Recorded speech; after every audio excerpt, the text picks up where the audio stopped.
आपण पाहत आहात फक्त लोकनगरसाठी न्यूज। सन 2024-25 या आर्थिक वर्षासाठी जिल्हा परिषदेचा 38,60,90,000 रुपयांचा अर्थसंकल्प जिल्हा परिषद उपाध्यक्ष तथा अर्थ समिती सभापती सुनील फाटकर यांनी सादर केला।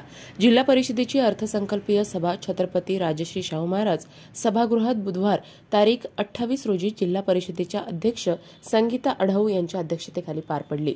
यावेळी मागील सभेचे इतिवृत्त मंजूर करून जिल्हा परिषद उपाध्यक्ष तथा अर्थ सभापती सुनील फाटकर यांनी अर्थसंकल्पाचे वाचन केले।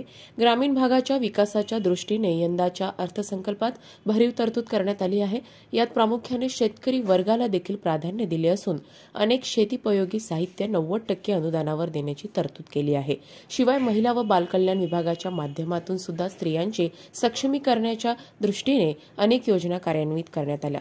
दुर्धर आजार असलेल्या रुग्णांना देखील अनुदान वाटपात तरतूद यंदा वाढवली आहे।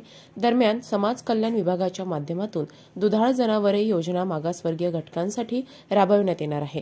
तसेच जिल्हा परिषद उत्पन्न वाढीसाठी मिनी मार्केट देखील बांधण्यात येणार आहे। सभेला सभापती आम्रपाली खंडारे, माया नाईक, रिजवान परवीन, योगिता रोकडे, सत्तापक्ष गटनेता ज्ञानेश्वर सुलताने व ठाकरे गटाचे गटनेता गोपाल दातकर, डॉक्टर प्रशांत अढाऊ, पुष्पाताई इंगळे, काँग्रेसचे चंद्रशेखर चिंचोळकर आदी जण उपस्थित होते।